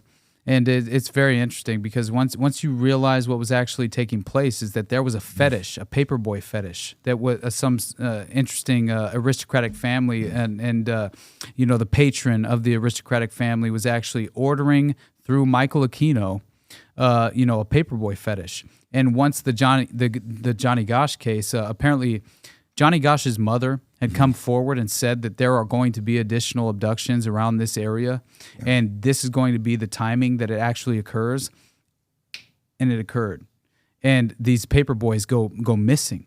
And it turns out that Jacob Wetterling was apparently ordered as kind of a reaction to a botched abduction that took place, where they were initially trying to abduct another paper boy and it went wrong. And so they then abducted Jacob Wetterling, and his father was involved, and they effectively ritually murdered Jacob Wetterling. And it ties in this North Fox Island network, where they had a publication where you would pay a specific amount to this publication, right? This private publication, which then would provide you with, based on the tier that you were, effectively a part of and paying for, you would then get a specific set of let's say whatever your fetish may be, and that is what you are specifically. It's a subscription-based model. Yeah, it's a subscription-based model. They're tailoring toward your fetish. And basically, if you pay them enough, then you can actually fly to North Fox Island and participate in human hunting parties, which is another part of the Dutroux case. When you said that, I remember that. It's like that just sparked that up. It's yeah. What was that? There was other murders that were hunted. The kids said that happened, right? But then the police went. Yep, They that went. was in the They X went. dossier. Yep. Absolutely. There were Not to investigate. multiple victims in the X dossier that did make claims to either being aware of, or I believe even maybe being. I don't think any of them actually. Now that I recall, I don't think any of them claimed to actually be involved in the hunting parties, but I think some of them claimed to be aware of them. So, but then also you have the North missing Fox people one, and stuff too is the crazy part, and bodies that were found. It wasn't Yep. just like random, like they're out hunting people. They would let them go and chase them with Dobermans and hunt Yes. them down. Exactly. Shit out of movies. It just Yeah, the seems thing like you so think of in insane. movies. Yeah, where you're literally hunting down a human being and then just. But they were doing this in Belgium. Yep. So yeah, and also not only that, off the coast of Michigan, in an island, so like literally in the United States, in what I'm domestic saying. U.S. They were doing this. I mean, we go, in the Caribbeans, Epstein Island, but like no, literally off the coast of Michigan. I guess that'd be in the Bay part of it, but it's like literally in Michigan, just right there. And A couple years ago, you see the crypto guy. He tweeted out like, my girlfriend is CIA and Mossad. They're running a blackmail operation here. They're going to torture and kill me. Oh my God! There you or go. an underage pedo operation, blackmail operation. He said, Wow. There's just so much evidence pointing to something being there. Mm-hmm. That's honestly like something that really like made me pause whenever I was investigating the Dutroux case was not only the Abersax connection with the occult, but it was much more like involved with the sadistic form of abuse that was taking place, right? And I won't go into too much detail, obviously, because obviously, Yeah, people that want to look it up. I mean, Nah, the man. regular They person's can not. we're gonna we're wanna- getting ready to look it actually, up. me and you will. I mean, by the time this probably comes out, we'll probably actually have it started. But we're getting ready to start a Dutroux series as well. Me and Yeah, him I've have been actually watching both this, covered I'll on hold it. this But for like a month because the other one. Yeah, I so- definitely want to. I have to be in the mood, but I want to dig deeper into the Yeah. trail because it is just. and that's where we it's would one of go the darkest things into I ever the stumbled nasty across. details. I mean, I know when I covered it once on the morning show when I read a little bits of like a mega piece throughout, and there were parts I just had to be like, guys, like I can't read it's this. just- This is too much. It's like it's crazy that I'd never heard of that case, and it was a huge deal in Same. Belgium. There was Yeah. like huge, massive protests. People were Yeah. pissed off because it was very Yeah. obvious their government was white covering it marches, up. is that The what we highest call them? people, Yep. highest people were just like, "Oh, we're not investigating this." Yeah. The people there were just like, "What the fuck? Yeah. You're not going to investigate this DNA evidence you Yeah, have, exactly, the cases, man. the cops are being promoted that were in on it." great Like, example of civil disobedience. Yeah. 100%. Mhm. And after you like understand the fact that like Dutroux, as I mentioned earlier, had mentioned the fact that he says he abducted girls with police help. That's what he says. And Seems pretty obvious that yeah. it's true. And his lawyer also said that during the trial proceedings, he says, I speak not only as a lawyer, but also as a citizen and father. He says, he was not the only devil, talking about Dutroux. Out of the 6,000 hair samples that were found in the basement cellar, where some of the victims were held, 25 unknown DNA profiles were discovered. There were people in that cellar that are not now accused. The prosecution never attempted to match those DNA profiles to people implicated in the case. The girls that survived were mentioning people they had seen on television, prominent politicians, established members of the Catholic clergy. John Wedger, he claims to have good information. He's former Scotland Yard detective. He specifically investigated a lot of these, child trafficking operations in the UK. He's an amazing resource, honestly. And he himself, he says to have good information on a member of the clergy who was involved in the killing of 2 of the girls at a party. And I won't mention how he killed them, honestly, man, because it's too much. Yeah. Yeah, no, it's fucked up shit. It's man. fucked Fuck up. these people. And how the fuck are they not going to investigate those hair samples? That's what I'm saying, man. Like how enraged must these fucking parents be? And they're just like, that's why they're marching in the streets. And they're just like, nope, we're not going to run them. That's the power paradigm. Fucking here. ridiculous. Mm-hmm. That's the. I think that might be the currency underneath that's why it all. We can't let them take our guns away. Yeah. People talk about the value of the dollar being backed up by our military. I'm like, I don't know. I think it might be backed up by a little bit more than that. Yeah. Yeah. There's no doubt in my literal mind. The suffering of children. So. And it seems likely they were videotaping this stuff. Absolutely. Yeah. Oh, there's no doubt. And the same thing happened with the Son of Sam murders. I don't know anything about that. I know who he was, but I don't know any details. David Berkowitz. Like any of these things, you have to spend a lot of time actually researching them because you're hearing so many different narratives. You have to that's why I take one issue at a time because I try not to give a strong opinion on stuff until I actually dig in. I understand that. That's why I really do try and understanding the consequence of being wrong in regard to these cases specifically. That's what we're talking about now, yeah. Especially now my podcast is getting bigger. I got to be like, I better be careful what. Like when I talked to Ryan Mata on the phone, I forget who introduced me. Maybe it was like Stu Peters or Ian Carroll. He sounded legit, but what he was saying just sounded so crazy to me. I'm like, bro, I can't really, 350,000 missing kids coming through mostly from Guatemala. That just can't be right. And then you send me the government documents and maybe half the kids, 2/3 of the kids are explained for it, but that would still be 100,000 missing kids. Yeah. Like where do those kids go? Yeah, exactly. And Michael Aquino with Lilith, right, his wife, what did they do? You were talking about these various sophisticated techniques that they would utilize for trauma-based mind control. Mm-hmm. They reversed their gender roles when they abused the children. So essentially what they would do is Michael Aquino would dress as a woman and Lilith would dress as a man, and then they would sexually abuse a child. And imagine what that does to you psychologically. Yeah. Man, you're 5 years old. And it probably sounds less believable. And it's like, just sounds so crazy. I mean, I'm sure, Spearman, you have former UFC fighter. You've done so much training, working out, this and that. You understand the concept of like muscle confusion. There's something to that, I think, with trauma. And while obviously we don't look into the specifics and stuff, so that is probably the most digging into, especially the specifics, the documents, the ecstasy of the story is one of the most nauseating, and like the specifics and the odd, bizarre, different types of, just abuse, just so many different bizarre, weird ways. And if you understand the concept of trauma-based mind control and what they're trying to drive towards, and especially if you then apply that to something as simple as like muscle confusion or something, that it kind of makes sense. Where you're like, if you are applying trauma, if you say you do the same sort of trauma, let's say you just do generic rape, just the normal run-of-the-mill, whatever. Like obviously it's all bad, but like just normal, nothing weird, no changing into being a woman or whatever. It's just, you do that a few times and like, obviously it's always going to be traumatic, but it's like you get accustomed to some extent.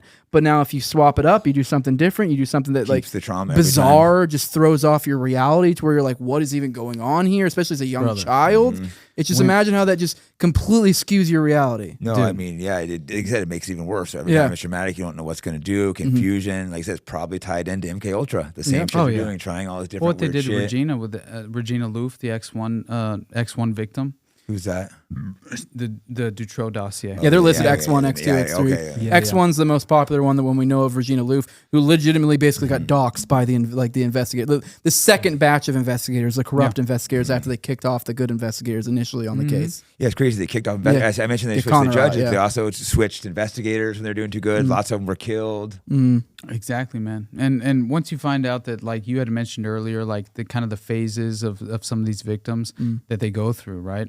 Once you age out, they call it the end circuit.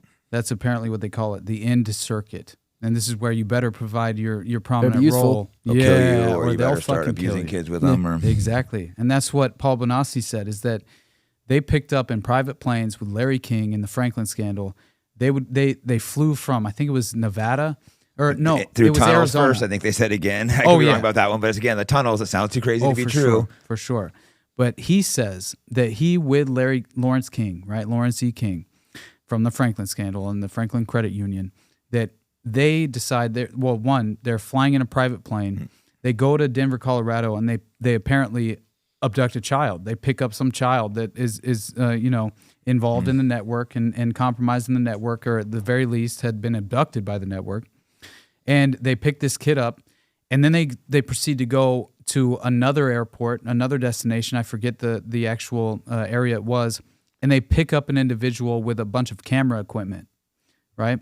And then Paul Bonacci and this newly procured victim on this private plane with this guy they just picked up with all this sophisticated camera equipment, they then proceed to the final destination where they completely sexually abuse this child in the most sadistic manner, to where, one, Paul Bonacci, I watched the video of him being interrogated and giving this statement. And it's one of the most, tragic statements that you could ever imagine witnessing. And Paul Bonacci himself was describing the abuse that he witnessed happen with this child, and how he was trying to tell him that everything's going to be okay, even though he knew it wasn't going to be. And then he himself would witness on camera, by the way, being forced to contribute as a member of the abuse. Kids hurt each other too, right? Yes. That's a common thing I've noticed. They would make these. Oh yeah, and they would make X1, the Regina Loof victim, and Mark Dutroux. They said that as far as she claimed that in the X dossier that again she's procuring victims just like Paul Bonacci. All right, she's turned out by her grandmother, which is one of the craziest scenarios ever. That's crazy. Sometimes this stuff gets passed down by their family. Generational. What just like generational abuse. Yep. Like, how could you even imagine doing something like that? It sucks that you realize there's truly evil out there. True Detective was evil, like, brother. Once again, truth and fiction. I don't think it's so often you see these things, and I think a lot of times it is like a revelation of the method. I really think, watch True Detective season 1. I think that really does kind of like, dude, what did there's Joaquin so much Phoenix tell Nicolas Cage's character in 8mm? He says, talking about snuff films, talking about the next layer of what you are going to find in the sadistic corner of intelligence, no, not just intelligence, but obviously the underground, the pedophile underground. You're going to discover the fact that, he says, I found this insane. He goes, you dance with the devil don't change. The devil changes you. Mm-hmm. And that stuck with me forever since I watched that, man. Like, because honestly, as much as I don't want, is what we were basically suggesting earlier. I refuse to turn my eye. I refuse to look away. This is something that, who am I to say that? Oh, my delicate sensibility can't handle the excruciating details of what someone else went through. What happened to them? Yeah, even Fuck that. That's how bad it is. It's hard even reading it. That's how bad it is. And that's what I feel, internally. But I have to just overcome. I think at the same time, you have to take breaks too. You're totally right, brother. Up. You can do it for a second, then I gotta take a while, break, music for a while, and I thank God. Because I'll get obsessed for I go a day where I can't stop. Then I'm like, dude, I need to That's what I mean. A workout or something, something different. Twist my mind, reading this shit.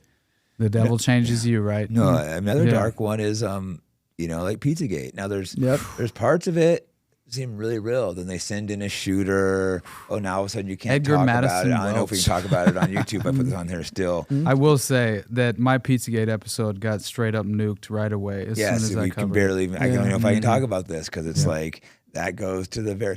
Okay, let's just look at it this way. Like, if you walked into my house and I had pictures of kids like tied up, being molested, and demons, you probably wouldn't really want to be friends with me. Yeah, that's what I'm talking about.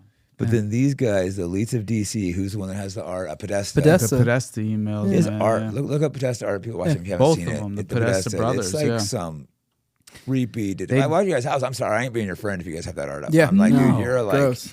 You're a fucking weirdo if you have that shit on you. Absolutely. I'd be creeped out if I walked in. And then he has some of the most powerful friends in the world. So makes you wonder. The Podesta brothers artwork. So John Podesta, founder of the George Soros-funded Center for American Progress, just so everyone's I know aware. Tied in with Soros too. I didn't even know that. Shouldn't be surprised. He served as Bill Clinton's White House chief of staff. And in '88, John and his brother Tony, I think is the most fucked up. I'm not quite certain, but I think that he was actually named in the oh man, what was the name of the girl from Colorado that was abducted? That kidnapping case that people. Yes. I can't believe I'm forgetting the name right now. The Ramsey, that yeah, one? yes, John Benet Ramsey. Yeah, yes, that's it. yeah. Yeah. So there are deep, sinister connections involved with that case as well. Yes, man. And I think the parents might have been involved as well, because just like Jacob Wetterling and the abduction and ritual killing of Jacob Wetterling, who was the paperboy fetish that tied in with Johnny Gosch, the same sort of scenario, is taking place with the John Benet Ramsey case, which I found very strange. And again, you have all these intelligence connections and wealthy aristocratic families that are involved in this ritual killing, which I think, but John Benet Ramsey, I'm going to have to do an entire episode one day on that case. Yeah, but I don't know enough about that case. Yeah. But I will say that you mentioned the Podesta artwork, and this is what I found insane. Tony Podesta's favorite artist was a British woman by the name of Kim Noble. And Noble, she happens to create trauma-based art while suffering from dissociative identity disorder. What we're talking about, yeah. As a result of being abused in the Project Monarch mind control program, which uses sexual trauma as a method to fracture the psyche and control the mind. Looks like she made herself useful. Is she Yes, lucky that So it's Podestas all are such art lovers? connected, Yeah, the mind control is connected with the abuse. Yeah, man. Yeah, and Edgar Madison Welch, I did find this hilarious that Shot the hard drive. yeah, he goes He in. comes in and shoots the hard drive, And- right? yeah, And man. now all of a Okay. sudden we can't talk about Pizzagate. Yeah. Do you know what Edgar Madison Welch's connections are? Because this is the No, let's hear. I don't funniest know much thing. about it. I just know I saw that and I'm like, oh, this is Dude, all bullshit. I'm telling you right now, They make man. it sound crazy until you actually look. So they Yeah. don't want you, see what this Pizzagate stuff's doing? It's Right. making people come in and shoot up the school that happens to have the pedo sign outside. Man, what a great way. I had a guy who DM'd me. He had some really interesting DM exchanges between what's the Alphon, the guy that owns the pizza place. Olafante? James Olifantis. Some really James interesting stuff Olifantis. about maybe coming on, but it's like I'm a little concerned with lawsuits confirming it. Like, Dude, but he had James some, he had some Olifantis- interesting exchanges between him. I think he had a kill dungeon, honestly, and that basically they had a refrigerated room that they would keep the corpses in for a certain amount of time, and that basically they would also have you remember the bands that they would have at the Dude, they were clearly openly pedophiles, and you just see the Pedophilic symbology Instagram as well. like comments Yeah. people Oh leaving. my That is God. not normal behavior. Hashtag kill I'm not going room. to put a picture of a baby and be like weird sexual comments, and like Yeah. if you posted a That's what I'm baby, made a comment, like that's a freak. There's Like, we haha, joke yummy around, or whatever we have bad humor and things, stuff, like- but that goes beyond like. Isn't eating it some like pizza some or whatever. ancient? I don't think it's Egyptian, but it's definitely like very similar to ancient Egyptian god that James Olifantis is utilizing a false name essentially that is play on words. What is Set? Is it that the Temple of Set? It's is that the very same god? similar. I think It's that's very kind of, similar. Yeah, because what you're dealing with essentially is really like, man, I don't know, when you try and like process, right, like the ancient nomenclature that they're utilizing, these ancient deities, right, that very much represent exactly what they seemingly are pursuing as far as like their sadistic goals and objectives, then yeah, you have to really kind of like reflect and take a step back and kind of like attempt to, at least conceptualize for yourself, like potentially what could be taking place if the fact of the matter is that they are legitimately using symbology at the level to where they claim a false name that represents an ancient deity that legitimately raped children. What happens when that's the actual case? And that's what James Olifantis represents as the name itself represents, like in French. Oh man, I'm trying to remember now. Like it's legitimately suggesting the fact that he's attracted to young boys, right? And so Hermes, maybe? Is it like a different version of Hermes? Because Hermes was associated with James that as well. Olifantis translates right to a specific term, right? That essentially invokes that conceptual idea, and so that alone combined with, again, listen to this right here, because this is insane. You want to talk about Edgar Madison Welch involved with Pizzagate, right? We have Besta Pizza, all right? The name of this logo, by the way, this is a pizza place that is right down, 3 doors down from Comet Ping Pong Pizza, all right? This is an infrastructure that's in place in D.C., and I think the reason that I actually, I'm not trying to get you pulled or anything, but the reason that my Pizzagate episode was pulled, we can always like clip stuff out. It's unfortunate that we have to do that though. Rumble exclusive. The fact that we have to cut this out on YouTube, what does that say? Yeah, exactly, man. But I truly do believe that this is emblematic of an active child sex trafficking network that is very well established in Washington, D.C. at this very moment. And I think that once you understand kind of like, not even like Anthony Weiner and Uma Abedin and these strange connections to, I mean, as much as it's not exactly confirmed, right? But Frazzle Drip is well, they had all the cops that supposedly died. I don't know how true that is. Alleged snuff film or whatever. Potentially Hillary and Uma Abedin, right? Yeah, but here's the crazy part. Besta Pizza, 3 doors down from Comet Ping Pong.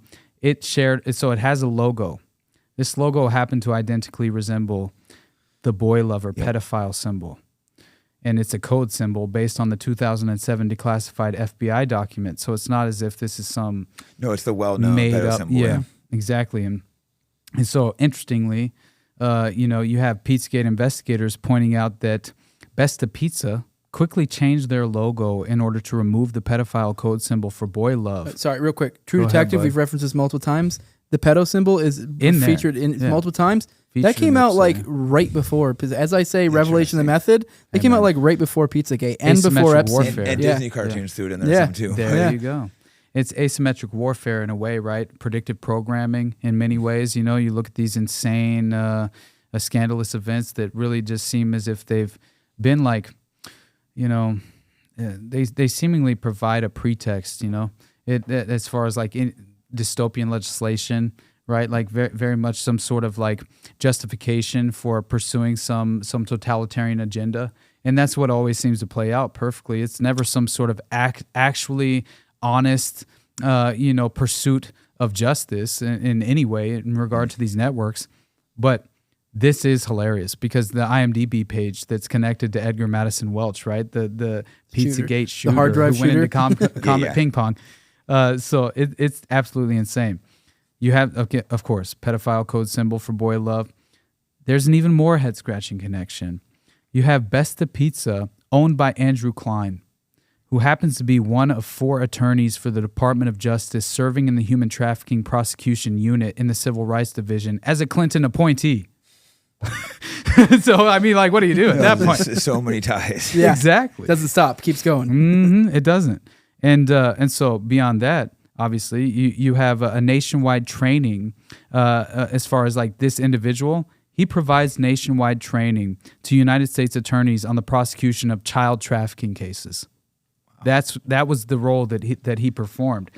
So it's like they're investigating and doing the stuff that they're doing. Man, I'm investigating myself, and I find no real issue here. Well, it's like in the Finder's case, one of the who it was the child. It wasn't one of the entities that shut it down. It was like they had a child. I forget was it CPS or no, it was a. They had some sort of child. I don't know the exact organization, but that was like heavily. The CIA it's an internal matter. We'll take over. Yeah, Finders. People should definitely read up on that one because that one's crazy. It really is. It was this massive cult doing proven satanic rituals. Oh, yeah. They had these kids. They had guides on kidnapping kids. They had all kinds of stuff, making it look like it was a worldwide trafficking thing. Again, it's like they were actually procuring children from the Chinese embassy. And they had, again, that peer-to-peer, private communication system set up in 1987 already, where they're legitimately ordering a child from the Chinese embassy from a contact they had within the Chinese embassy. Yeah. So that alone, and then... Yeah, Ryan Mata says they can come through the border. Hopefully Trump shut this down, but they'd have like a phone number. They would call it and just give it to the kid. No DNA test, nothing. Just hand the kids over to them. And there were just hundreds of thousands they were bringing through. And then most of them went missing after. Wow. Well, I don't know what percentage-wise, but 350,000. Ted Gunderson says they auction off children within this network in Vegas. I hope he's wrong. I hope he's It's wrong. just like so dark, like yeah. I stumbled across his work recently and I was like, oh my God, this is Like he's, I mean, I've only looked a little bit, he's done a lot. Yeah. There's so many different groups. Like, I mean, is there any other big ones that are worth touching on? But Man, I mean, there are plenty, brother. And honestly, we barely even scratched the surface. We'll go a little bit longer, but there's no way we can get it all. No, there's no way. I think we really actually kind of covered a lot of it. But I mean, we if did the anything best we could. Yeah. I think without overcrowding it. You know how you know how I am. I can't help it as far as like, like 10 more minutes just chat and bullshit. That's cool. Yeah. Where should people though look up when they want to go more deep into this? I'm telling you now, like, I think it's very important to first of all go over the finder's documents where you had the McMartin tunnels exposed throughout in the middle of the documents. FBI document show this, correct? That came out in 2019. Yes, it kind of quietly came out. Out, and all of a sudden, in the middle of the document disclosure.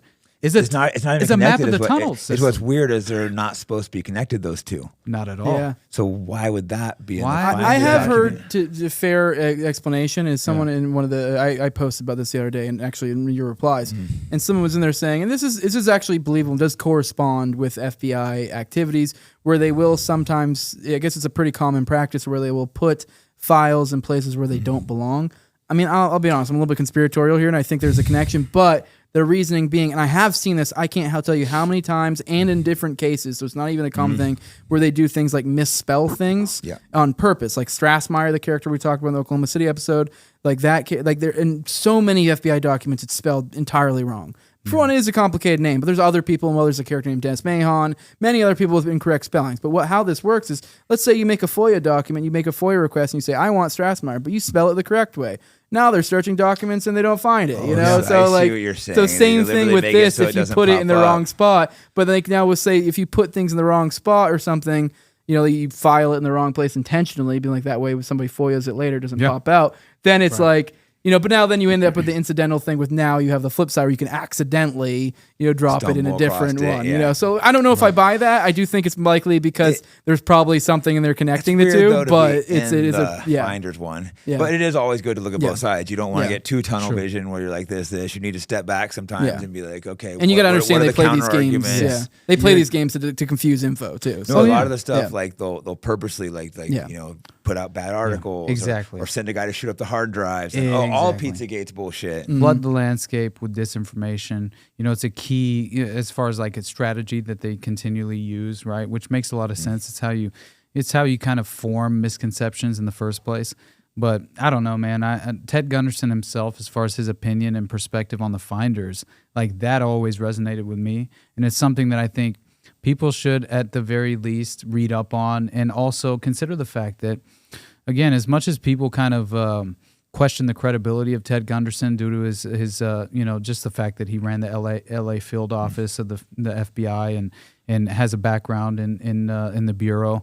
Like, obviously, you can't fully trust the source if you know. I mean, it's all FBI difficult. Agents are bad, though. Some of them have to be looking for the truth. Exactly, and I have not come upon any sort of like reason to question any of the actual evidence that has been put forward by Gunderson, because every single aspect of it has kind of like really kind of proved out. Yeah. As far as most of the stuff, even within our politics circles, I feel like a lot of it's shaded by people go, oh, look, he's so, you know, incredible and stuff, or whatever. We're like, but they don't provide any real evidence. But is it just because that was shaped? Because you got to think the statements he was making at the time, and they did sound pretty freaking crazy. Like, sounds pretty fucking crazy. Yeah, so you're like, you do see how people be like, look, how crazy is he's making it look absurd. And you're like, well, I don't know if he's telling the truth. And you look back at it now, knowing things we know now, and you're like, I don't know, that dude looked like he was basically speaking prophecies. Yeah. Oh, yeah. And also, of course, there's going to be some good FBI agents. Yeah. There was one right before September 11th. What's the name? I think it might have been John O'Sullivan. I know you're talking about it. But he was like, he uncovered the Israeli spy operation in Hollywood, Florida. And he was like trying to go to his heads. We got to shut this down. Israeli spy operation. They switched him over to the World Trade Center right there before. You go. And then he got killed in the September. Like, how crazy just like is that? the official in the that was basically really pushing back on. Have you ever? There's a book called Visas for Al Qaeda, and it's essentially this whistle. Basically, it's this individual blowing the whistle who was a part of the organization that was providing the actual visas. For him, yeah. And essentially, what happened is that the CIA was overruling all of the actual hijackers' passports that were being denied. And they were saying, bring them through. They were saying, bring it through. It's above your your pay grade, basically. Yeah. And when he blew the whistle, yeah, he was relocated and intentionally, silenced, right? And that it was achieved. You know what I mean? It's crazy how if you have to look see these organizations work together. You see like Mossad and CIA, you realize they work like hand in hand. Yep. Oh, there's no real distinction. And Left like the hand, right mafia hand. a little bit too. Particularly the mafia. They more turned into the mafia. Like the Italian mafia got broken up, and the Jewish mafia kind of merged into the CIA intelligence I mentioned agency. this when you called the other day. Essentially, I had said this on Tinfoil Hat on our Operation Gladio episode. It truly is seemingly one whole perverse network that leads into the other. There's no real distinction between CIA and the Mossad. This is why when we talked, I said, "Hey, these 2 episods we're doing, these are one one interconnected thing right here." Man, and if we had it is all really connected. Yeah. and if we had 6 more hours, we can establish those connections even more. Yeah. Each of these, we could easily go like 10 hours on the phone. Oh, yeah. Crazy, we brother. like barely scratched the surface. Of the I know, finders. That man. one, we're kind of just given an overcourse. We of some of really these did. things. That's Yeah, basically we have all we plenty did, of yeah. work between both of us, and so to go check out on your own. What's your true, guys' platforms one more time? So people can know? Yeah, I have the No Way Jose podcast. As I've mentioned before, me and him do 2 shows together. Yeah. We do a weekly live call-in show that's at Tuesdays at 9:30 p.m. Eastern, and then we also do a Monday through Friday daily show. I don't know, maybe every now and then we miss it, but for the most part, Monday through Friday, 10 a.m. Eastern, 7 p.m. or 7 a.m. Pacific. That's kind of just a daily show. We kind of hang out with you guys, audience involvement, covering the current events, maybe some old deep cuts. Then also I have obviously then my solo stuff, mostly interview type stuff. And so that's that's on No Way Jose on all the major all the major platforms, audio, video, Rumble, all the usual. So you can follow me on Twitter at TowerGangJose as well. I do want to give a big shout out. We talked about the last episode, but this is going to go out later, so this is even more key. I do want to remind you guys, Bro Grove. So June 20th and June 21st, we will be at Leesburg, Florida. We're going to be kind of shutting down a whole little street and kind of having a sweet little party. I'm trying to come to that too. Hell yeah, I'm not dude. confirming, but I'll hit up Top Lobsters together to talk to that. We got definitely. we got Sammy and Owen kind of, I guess, sort of both headlining, just different nights. Both friends of mine. So Sam we need some Tripoli good and Owen laughs Benjamin, after that yeah. dark Oh, episode. man. Yeah, we need to We got Shane Cashman showing up. It's gonna kick I ass. think I know Yeah, Shane, but I like he's both great. I both Yeah. like Sam and Owen a lot. Yeah. So You'll love Shane. Shane's I'm gonna make great. them either be friends again or fight. Yeah. yeah, Right, fight or be right. friends again. Hey man, we need to have some sort of actual. I don't know. They should be friends. That's They're what I friends for mean. Like 20 yeah, years. it drives me insane, but it's okay. I understand. There's a certain dynamic. Yeah, there's that- always 2 sides of every story. Exactly. Yes. I was just up at Owens last week in Idaho. He has the most beautiful ranch. bet. It's insane. The mountains around it, clear. I just walked up there. I was like, wow, this is like. I just respect and admire living by your principles. In a real way that you can. Your family, your direct family can benefit from. I mean, that alone is isn't that the kind of like the goal at this moment? It's really all we can control. You got to control your family and become yourself. Take care of Exactly. yourself and family first. Yeah, you can't get too caught up in other stuff because Right. there's only so much you can control. You can try to expose it, but you really got to take care of your family. Which is why I try and steer clear of the black pill as much as I can, because as much as, man, I feel like all I want to do is kind of, as much as it's the philosophical kind of, inverse and opposite of what I practice. Like, you want to bury your head in the sand. I understand. No, exactly. Yeah, I understand that kind of instinct and reaction, but we owe the victims more than that.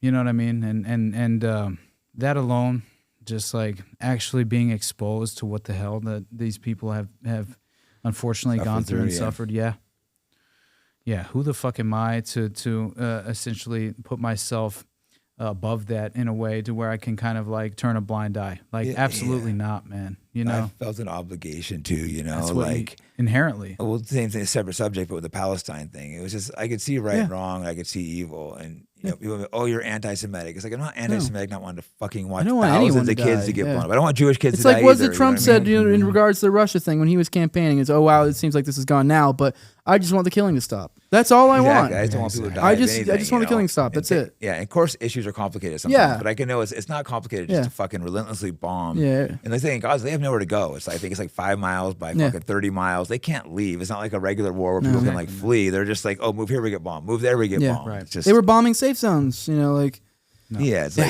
so if it's anti-Semitic, speak against that, then I don't care. Yeah, then I guess that's what I am. Whatever. Where you have to put truth first. Yeah. As someone says, I don't care if something's anti-Semitic. I care if it's true. Yes. Yeah. That's all. you know. And why would we like understand the reason that I named my podcast The Underclass was because I honestly believe that like we're witnessing this kind of like, not in any sort of, you know, Marxist terms, but we're witnessing class warfare play out in real time. And there's a huge gap. And I'm only attempting to psychologically bridge that gap as much as I possibly can to hopefully understand, again, this working fundamental conceptual outline of how power truly functions, how the strings are pulled by this elite aristocratic, you know, unelected bureaucracy that seems to override any real, you know, it's honestly a destiny betrayed. That's what we've experienced, and it's the name of the book that James D. Eugenio wrote on the JFK assassination. I always found that as one of the most beautiful titles ever put forward, honestly, because in pop culture and in a way, because it does embody, you know, just kind of like the path that we're currently set on, you know, and unfortunately, I feel like it's going to take a lot of people, you know, engaging and grappling with the actual unfortunately, it's the most just sort of destructive details that can kind of like, in a way, it can sort of like, I don't know, it can eat away at your foundational principles in a way if you don't quite like ground yourself. And I feel like, again, dance with the devil doesn't change, the devil changes you. Like in my mind, be careful. No, yeah. You know what I mean? There's a lot. Yeah. Like I said, I feel an obligation to speak up like we have to, but you got to play the fine line. I understand some people too, the families to feed, they might get fired. And so it's not, that's why I don't like call people cowards and stuff, but it's just like, but you also have an obligation to speak truth too. Absolutely, so it gets, to the greatest degree you can. Yeah. Well, hey man, thanks so much for, any final thoughts to add before we wrap up? Or? Man, honestly, there's just so much that we would have to cover. For hours, yeah, exactly. So, basically, I just want to say thank you, Jake. Like, honestly, man, just having a conversation about really this specifically, and also OKC, because what it represents and what it kind of like embodies. Again, it's just like it's the perfect example of what your government is capable of. And if we're unwilling to acknowledge that fact, you know, we're on a fast track. And it doesn't take long to complete, you know. Yeah, I've looked at, I might have to flee the country at some point. You have to be realistic with those situations. Be careful, man. You know, and like honestly, speaking up, you know, I'm definitely, you know, on their list. You're a priority target right now. And I have to be realistic that I am on these lists. Yeah, man. And you know what happens is that you're willing to speak the truth no matter the consequence. That was my very first episode. I said this. Like legitimately, and it was about MK Ultra. It was about, you know, essentially trauma-based mind control. But in reality, it was just like we need to be willing, you know, to at least bridge that gap and acknowledge that fact. And until we are willing to do so, then we're on this inevitable path it's slowly, not that slowly, it's going further and further, and it can go like that when you're gone. People think, things are fine, but look throughout history, you know, the communist revolution, these things happen, and they happen quick, and millions and millions of people die. Yeah. And so what will the ultimate consequence become? I mean, what are we willing to allow it to become? And at that point, it's like, I don't know. We're trying to kind of grapple with what role we have to play in this situation, but yeah, anyway. No, it's like I feel like I felt an obligation to speak up. But like I said, it is complex. People, they can get fired for things they say. They can do this. That's how they can control you. Oh, we're going to get you fired. We're going to take your money away. We're going to shut down your bank accounts like they did in Canada. Oh, my God. Which, the trucker protests. Throw you in jail because you were fed up like January 6th. Exactly, man. Yeah. And again, it's because you present the true ultimate threat to the permanent establishment that I mentioned before, that Edith Kermit Roosevelt had mentioned as well, which is just no matter who you're allowed to vote for, the path remains the same. That's why I don't get caught up in the left-right pair. That's what I mean, man. Yeah. Hey, man, thanks so much, guys. Yeah, appreciate it. This is a blast. Jake, thank you, brother. I love it. Cool. Yeah.